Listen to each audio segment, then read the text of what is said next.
Okay. Hi, everybody. Hope you're doing well. We're going to start with introductions. So I am Tracy Lemming, and I am the Audit and Financial Compliance Manager. Hi everyone, I'm Anne Green and I'm a post-award financial analyst. Hi, I'm Amanda Chang, and I'm the Director of Operations, and we are all a part of the Office's sponsored programs. So thanks so much for joining us. We'll get started by talking about our agenda items for today's topic. And we're going to start with an overview of the advance and reconciliation process. We'll talk about the important reconciliation timelines, reminders, and usage for the OSP reconciliation form. We'll also discuss kind of the differences with reconciliation versus repayment. We'll be introduced to the OSP pre-audit team and their review process. And we'll close with a quick note about the retention schedules for sponsored projects, as well as the available resources, and take any of your questions and answers, Q&A. So at the start, what we wanted to introduce first is just about advances and what does that mean?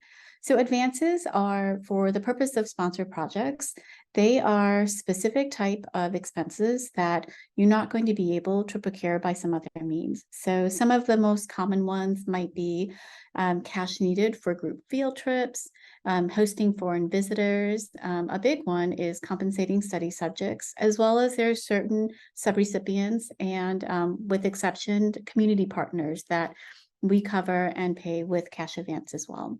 So a cash advance is one where it's going to be issued to a university individual, or as I just mentioned, to a collaborating partner, community partner, or a foreign subrecipient. Tango card is another method for compensating study subject participants via the Tango card program. And then we've also got P cards for study incentives that are used to purchase gift cards to give to study incentives, to study subjects. And so those encompass kind of the most common advances that we'll be talking about, and how do you reconcile them? So the reconciliation portion of it just means that when the advance is first posted to that project ID, it's basically put into a holding account. So it isn't one that our OSP billers will actually invoice or bill the sponsor for, because it doesn't come out as a true advance. We have a holding on that project so that it lets us know a certain amount of cash was provided to an individual or to a subrecipient, or amount was provided to the Tango Card program. But at that stage, we still don't know how that expense was truly used. And that's where that reconciliation part comes through. So once you've actually dispersed that, the gift cards that you've purchased, or you've dispersed and used the cash that you went to fund that field trip, or to host the foreign visitors, or to pay the subrecipient, at that point is when you would then reconcile and move those holding expenses to the true appropriate expense account code on the project. And then that posts that as a true expense then to the general ledger as well. And when our sponsor project specialist, especially the ones who are doing the billing for our Ledger 3 projects, Ledger 5 projects, will be able to bill the sponsor, and then we can receive the cash for that. The specific holding account codes are the OSP cash advances. That number is 559510. The P card option, which we also use that same account number, 559540, for the OVCR gift card program. And then the unique, excuse me, Tango prepaid card, which is 559550. Next slide.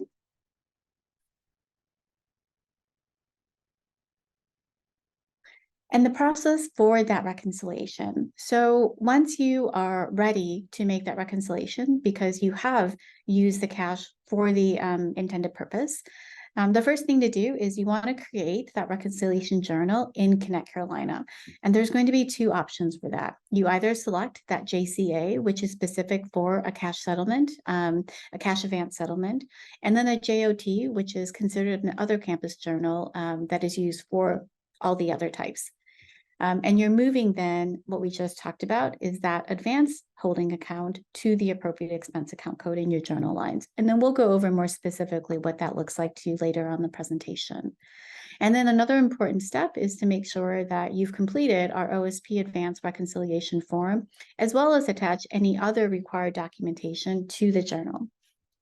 Then the third step in that review process, this reconciliation process, is our OSP pre-audit technician is going to be reviewing that journal, any of the documentation for allowability, completeness, and just to make sure that the transaction is able to be approved. And this is the point at the review that if any of the items that we just talked about are not completed, the transaction could be subject to rejection. But once everything is approved by all central offices, that is when then Connect Carolina will post those expenses on the general ledger to the true expense account code. All right, next slide.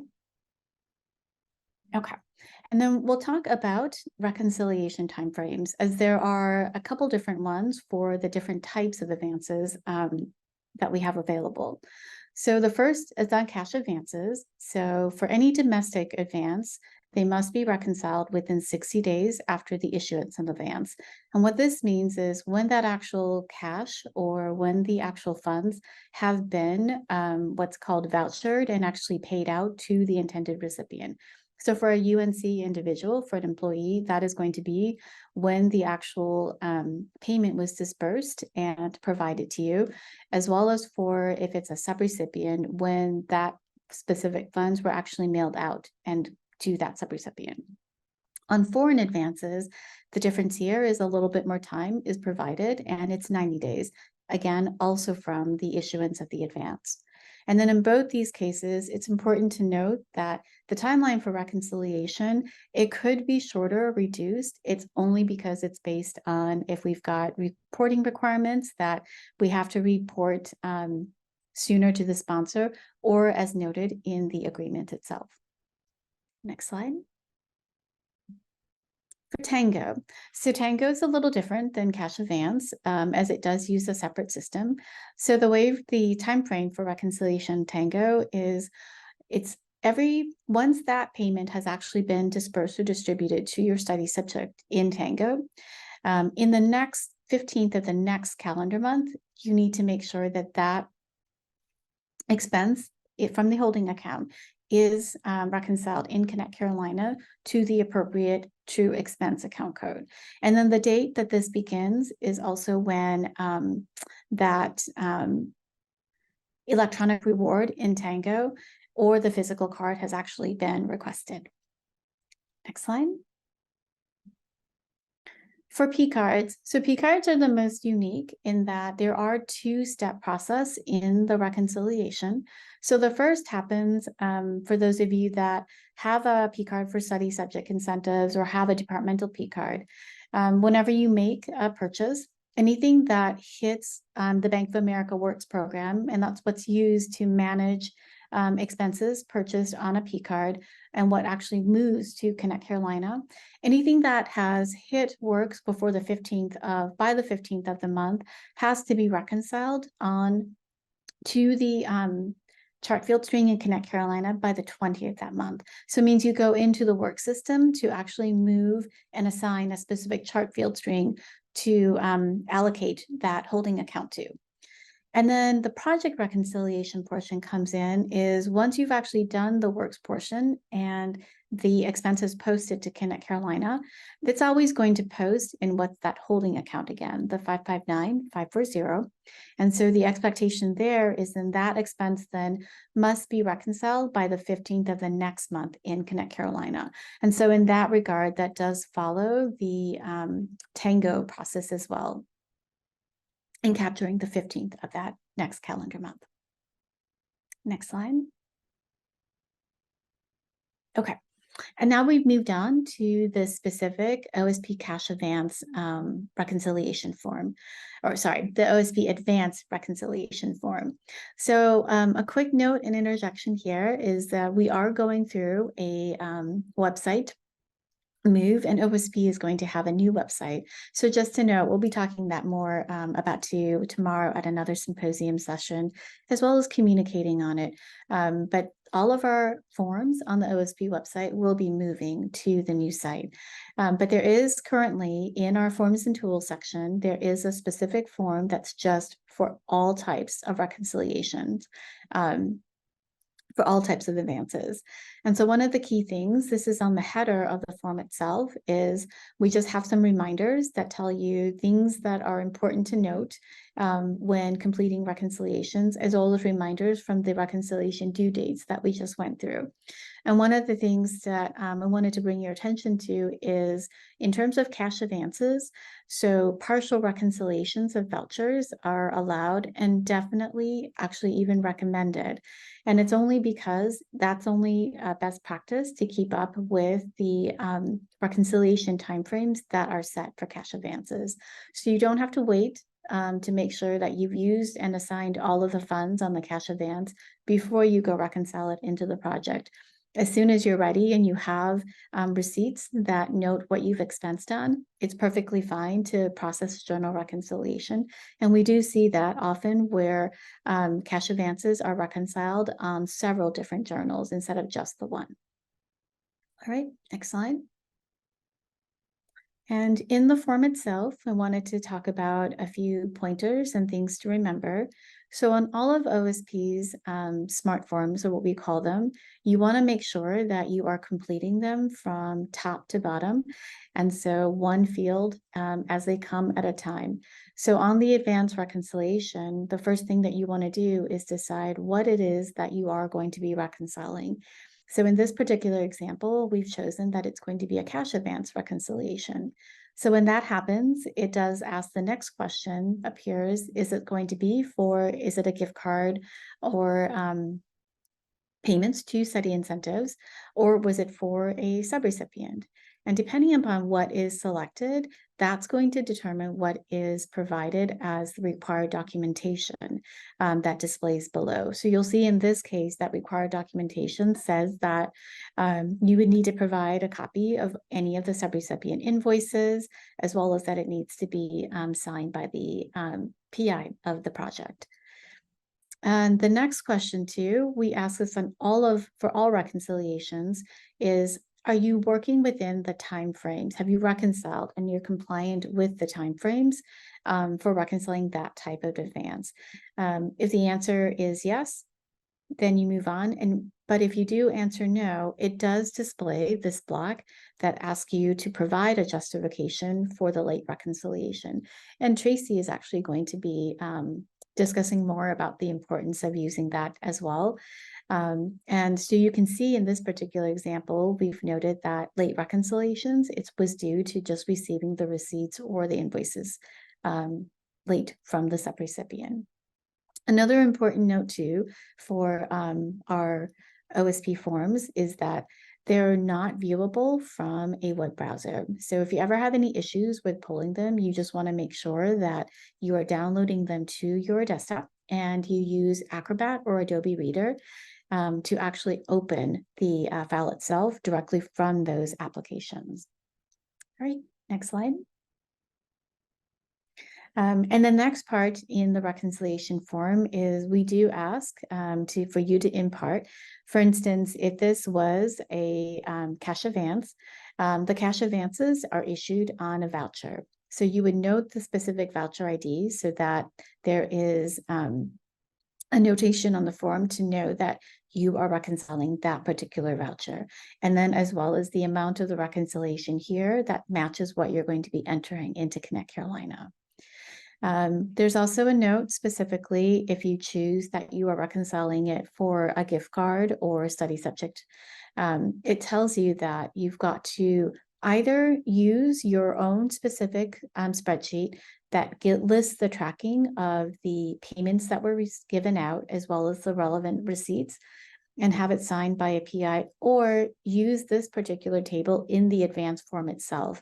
And so you'll see you don't ever want to list any participant names, but whatever de-identified information for that participant, the date that they were issued, the specific gift card, the type of card as well, as well as the amount of the card. So you can use the table here or use your own spreadsheet for documentation.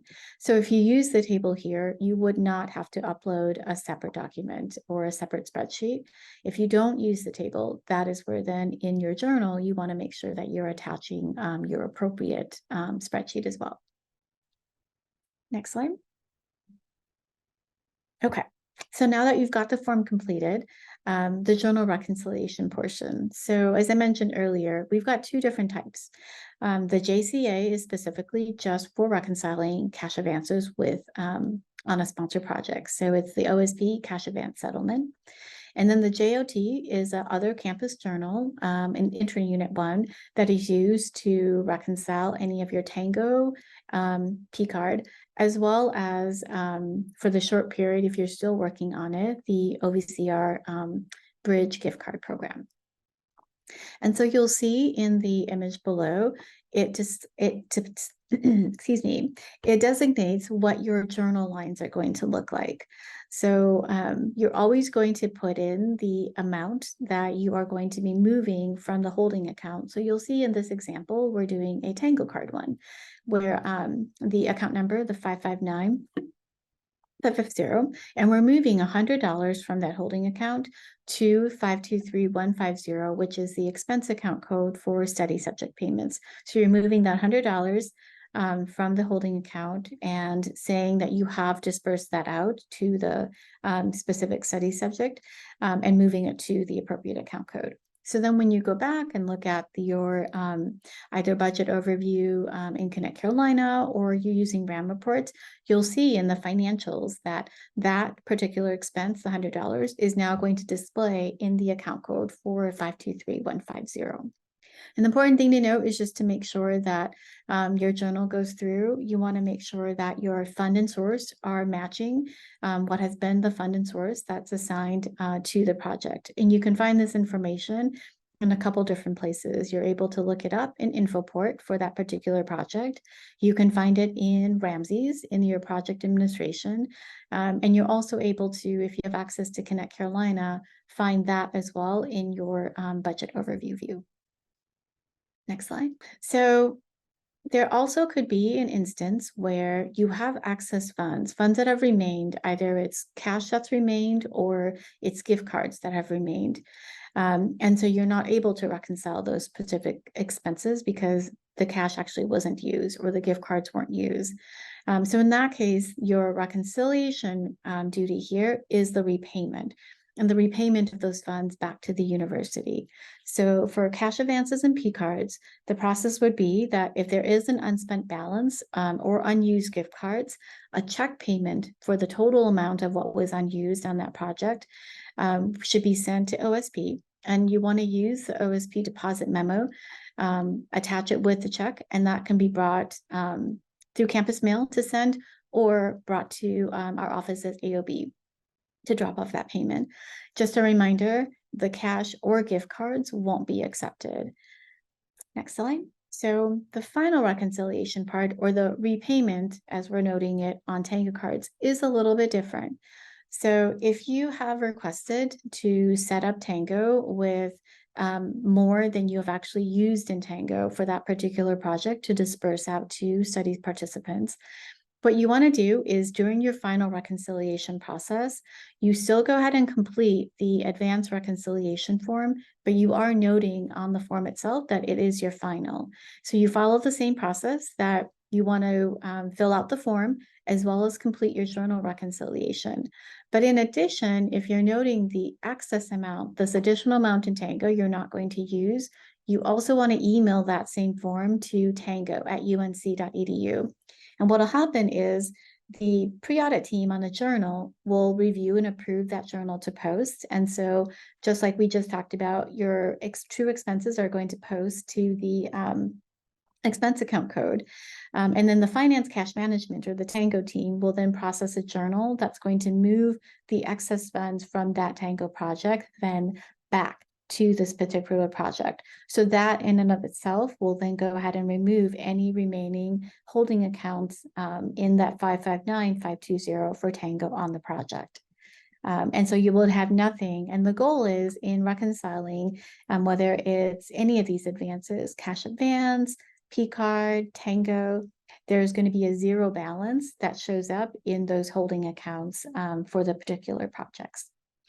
And with that, I'm going to turn it over to Tracy, who's going to talk more about the specific pre-audit review process.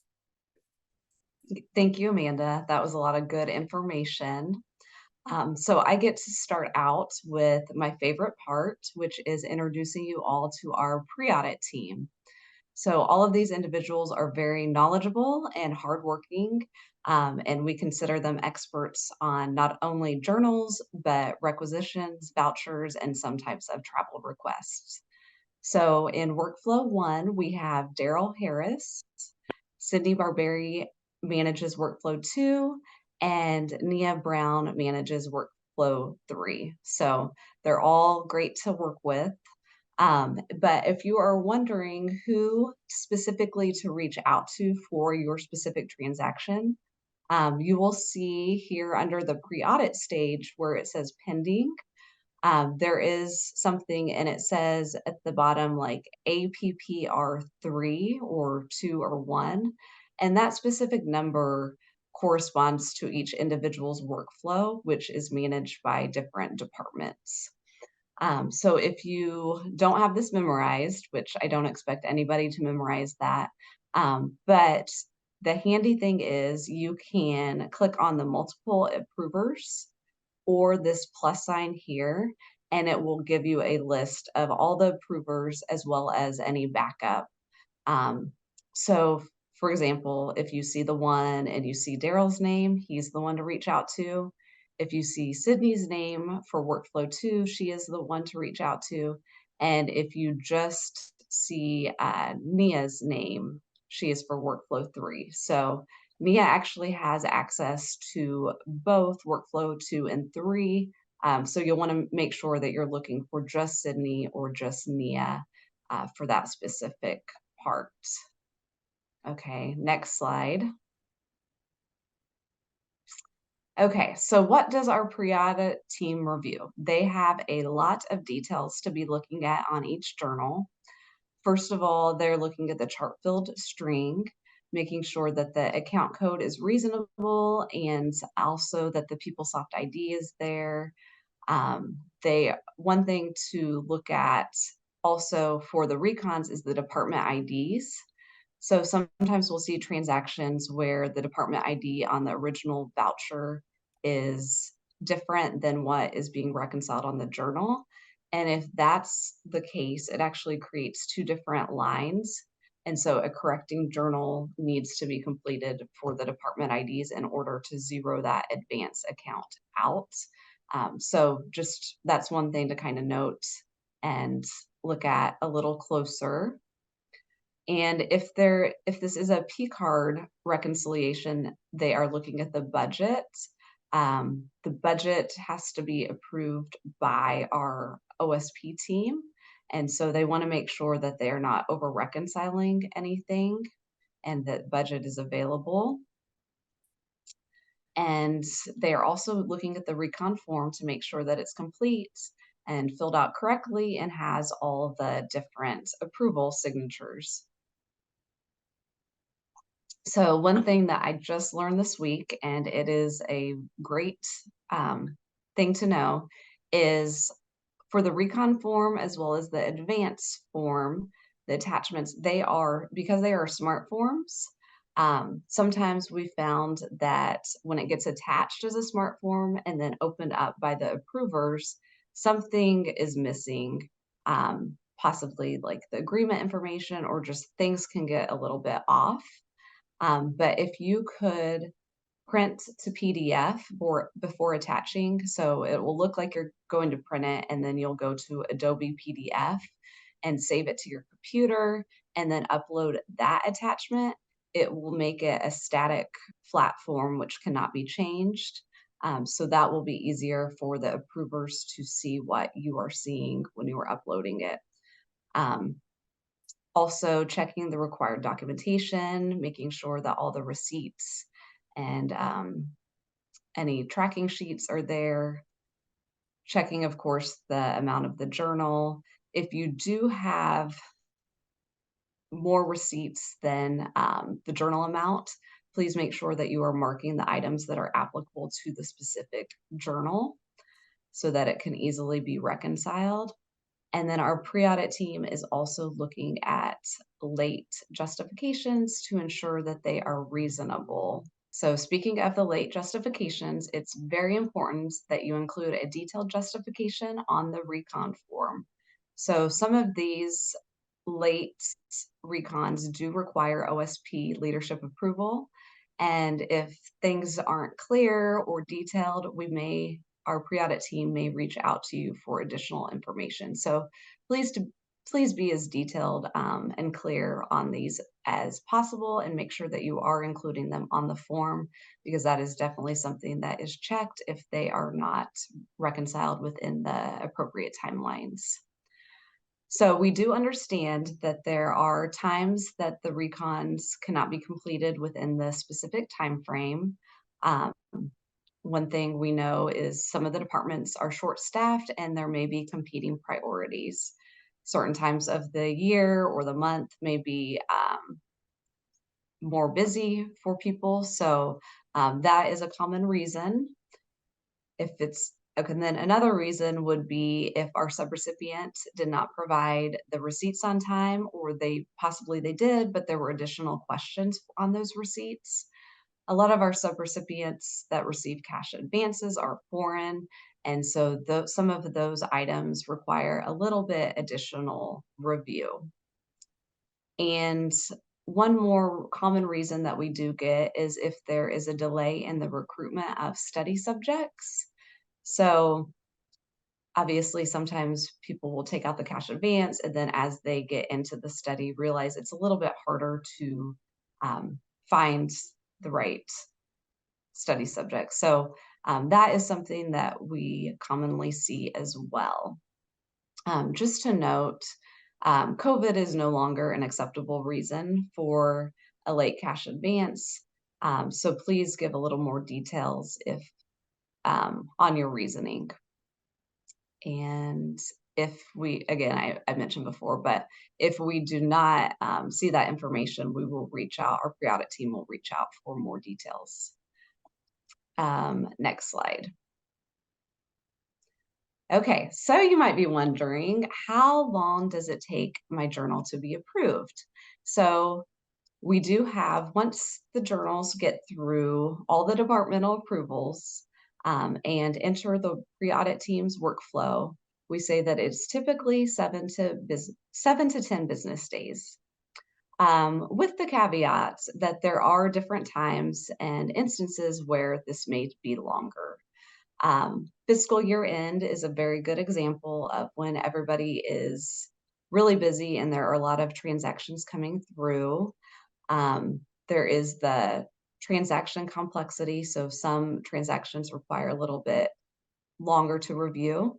And then also a high volume could lead to a delay that is longer than the 7 to 10 business days. So we will expedite journals that are for a closeout request. So if that comes from the OSP SPA or from the sponsor, that is a reason that we would expedite the journal. If you do need to expedite for this reason, your first point of contact would be your specific pre-audit technician. So if you reach out to them and if you have not heard back within 1 to 2 business days, then you can reach out to me as the manager. So our team is very responsive, but obviously there are a lot of emails and transactions, so things could be missed or people could be out of the office unexpectedly. So just make sure that you are following those, reaching out to the pre-audit tech first and then giving them a couple days and then reaching out to me. But one thing that you can sleep tonight knowing is that our team does get every transaction that you submit that comes through the departmental approvals and comes to our workflow.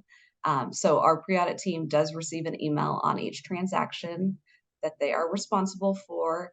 And we also have queries that helps our team to monitor the accounts as well. So just so that you all can sleep at night, I wanted to let you know that. So, all right, the next slide is on the same lines of any sort of delays. Besides what I mentioned before, there all also could be reasons that our team is waiting for other individuals' review before the journals can be approved. So I mentioned before that our late cash advance recons may require OSP leadership approval. If there's missing documentation, that could cause a delay. If the signatures are missing on the recon form, that's another common example. And lastly, if we are waiting on any questions that we may have for our SPA or our OSP research admin team. One thing that our team is going to start doing in the future is to start using the comments fields on the journals. So that will put a comment like if we are waiting on something, that way the departments can look at the specific journal and see, oh yeah, this is waiting on something, one of these examples, possibly the SPA, waiting on a question for the SPA. So um, these are some reasons, and we really do appreciate all of your patience. We know that obviously there are 3 pre-audit technicians who are serving the needs of all of the university journals, requisitions, and things that come through OSP pre-audit approval. So we appreciate that. So thank you. And next slide. Okay, so on this slide, I'm going to tell you a little bit about our time frames to retain documentation. The very most important part is to always check the terms and conditions of each award for the most up-to-date information. But we will say that federal awards are typically 3 years from the submission of the final financial report, and state is typically 5 years from the submission of the final financial report. So it is the department's responsibility to keep all applicable documentation for this retention timeframe, and we do appreciate you all complying with this. We know when audit questions come up, it is much easier when it is easy to find the documentation.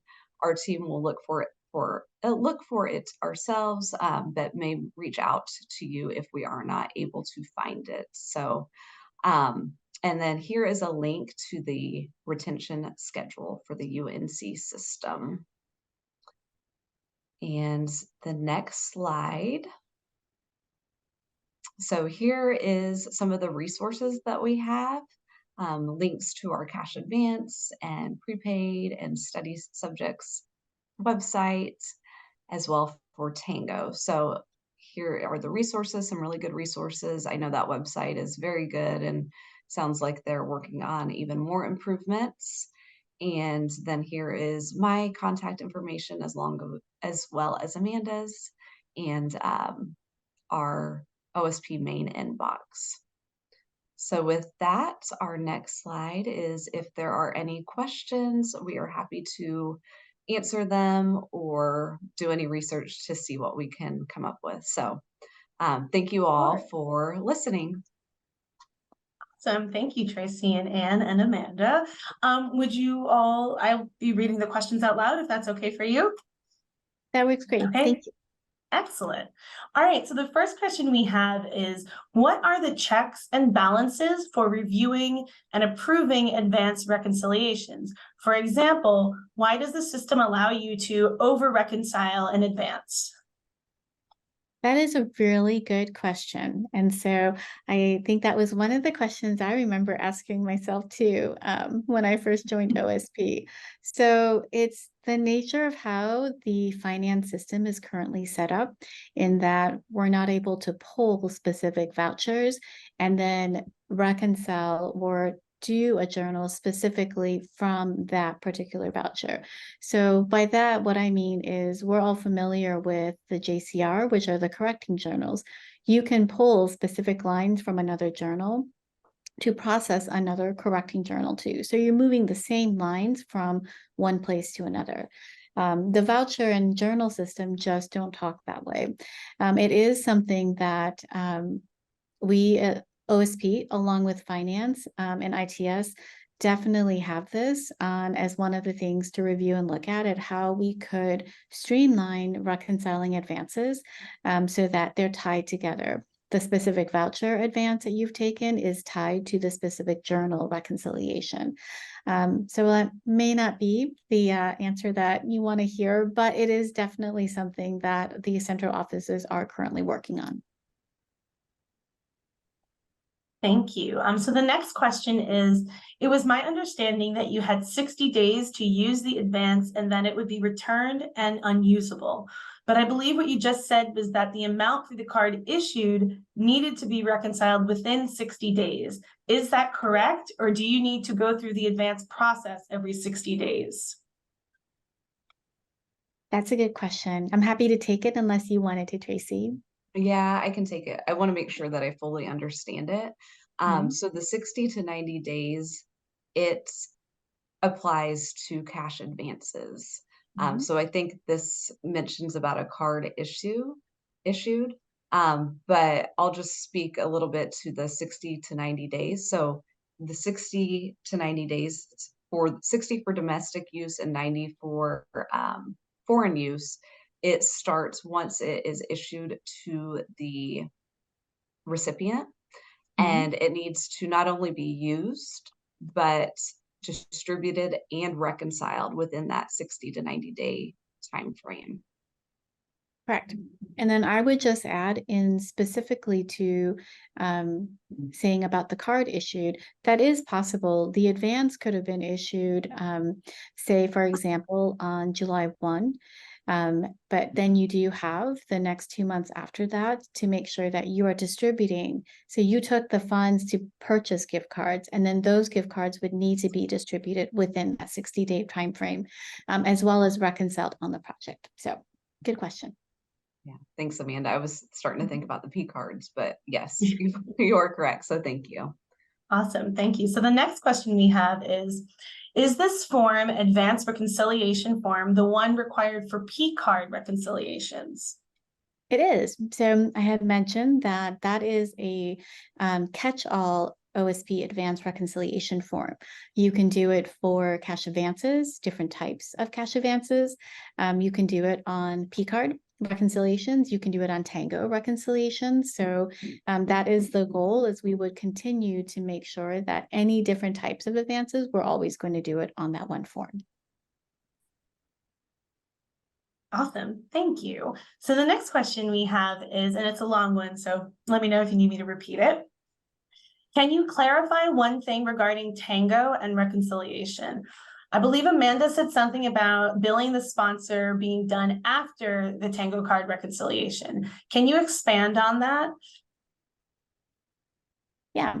So to expand further on that, it goes back to the usage of these holding accounts. So when you're first requesting those funds to be moved to Tango so that you have it in your Tango project to disperse, at that point, just when the funds are moved to Tango or issued to Tango, that's only going to place what's called that holding expense on the project.